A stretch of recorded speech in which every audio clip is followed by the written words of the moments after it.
My name is Dave Bellack. I'm the Senior Vice President and General Counsel of the ski company, and I handle most of our business affairs, real estate development, Base Village. I was one of the people who, like it or not, bought Base Village in the year 2000 and then worked through the development of it all and ultimately sold it to Related. And Base Village there's one funny anecdote about it, which I always like to tell people. We bought the land from a guy named Norman Perlmutter, who's a very successful real estate developer from Chicago. And we had to close on December 28th, 1999, because Norman was one of the people who was convinced that the financial end of the world would occur on Y2K. So we closed 3 days in advance so his check would clear. But I've worked for the company, for the ski company, for 18 years. I moved to Colorado right when I graduated from college 32 years ago, and lived in Denver for a long time. And then I had moved to Denver right from Chicago, which is where my family's from. And Denver in the early 80s was very much like a western town. It wasn't much like it is now. And then over the ensuing 10 years, it became more and more cosmopolitan and sort of ended up like any other medium-sized city. And I was sitting around my table having a cup of coffee one Sunday morning reading the classified ads in the Denver Post, and I had already formed the idea that I wanted to move somewhere that was a little more rural and not so city-like. And I saw an ad for the position of Assistant City Attorney for the city of Aspen. And at that time I was a managing partner in a big law firm in Denver and had a very successful practice, but I had just sort of had this angst about wanting to get out in the mountains. So I applied for the job, drove up here, put on a suit, and was one of the only guy in town wearing a suit that day, probably. Yes. Ever? Applied for the job, probably ever, and got the job and worked there for about 18 months. And Pat O'Donnell came to the company at that time. Bob Maynard was the CEO. We're talking almost 20 years ago. And Pat came to be sort of heir apparent and ultimately did become CEO. But Pat's first mission from Bob was, we're spending too much money on lawyers. You got to hire someone to be an in-house lawyer so we can get a grip on things. And when I moved and I was the guy who ended up getting that job too, and I've had it for 18 years. When I moved to Aspen, I had one little daughter who was probably a year and a half old. She's now 20 and at the University of Vancouver. And I thought I had a nice house in Denver, and I thought, well, we'll be able to sell this house and we'll get a swell house in the Mid-Valley.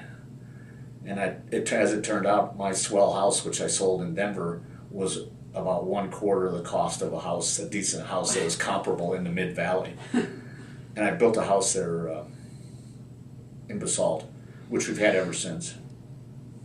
And I'm glad I did. And I talked to people who work for us now who are bemoan their housing opportunities because they're so expensive. Mm-hmm. And I look back, a house like the one I have, which isn't a mansion, you were there once, I think. Yes. It's a modest home, but it's nice.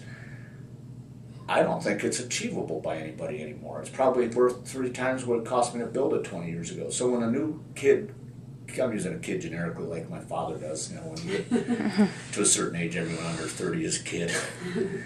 But if you come here and get a job, even if you have 2 working spouses and you want to live somewhere this side of Elgin, it's really quite unattainable. It's too expensive. You can rent, which a lot of people end up renting. And then concomitantly, if you want to go all the way to Carbondale, you've really taken a bite out of your lifestyle because you're driving about an hour each way on a good day and maybe more on a day like this weekend when it's snowy and icy. Mm-hmm. So that's a tough trade-off, and I see a lot of our younger workers with what Mitt Romney would call white-collar jobs, office jobs, who really don't have a clear path to owning a place if that's what they want to do.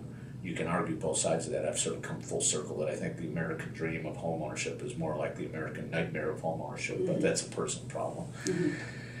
So they're stuck either renting or living in employee housing, which is fine, but you can't, it's a house in North 40, there's many of us, they're all north of 500,000, yes. maybe more than 1 million. Yes.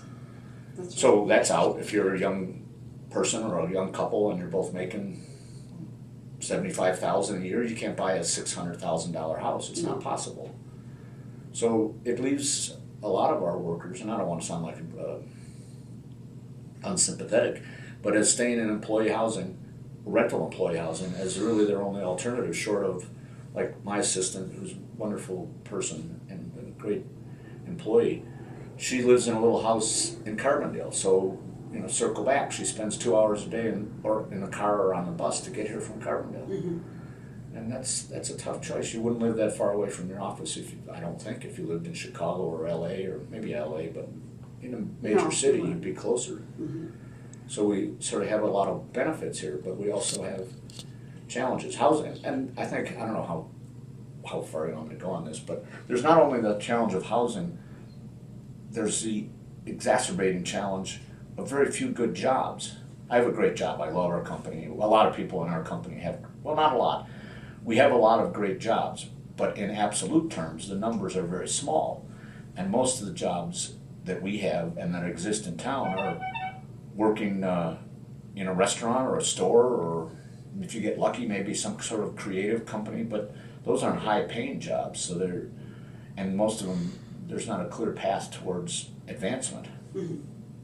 And so we have or a future retirement. Right. So we have this wonderful environment which we all cherish, and skiing and camping and hiking and biking, but there's really not very much of a basis for supporting yourself. Which, I guess you play the cards you're dealt. If you want to make more money, I suppose you go to work on Wall Street in New York, but then you're not going skiing. Tell us about your skiing. I'm an enthusiastic skier. I started skiing when I was 7, and Mike and I, Kaplan, actually, he and I both learned to ski at the same place, a little place called Wilmot, Wisconsin, which is just north of Chicago. And in a good year, my record is 114 days. And most years I do about half that. It just depends on work issues and what's going on, and a tiny bit about snow, but I'm not that picky. If there's coverage, I'll go. Like we say, the worst day here in Aspen is better than the best day everyone else experiences when they're at home. That's right. So I'm not picky. I call people who complain about the snow all the time, I call them snow crabs.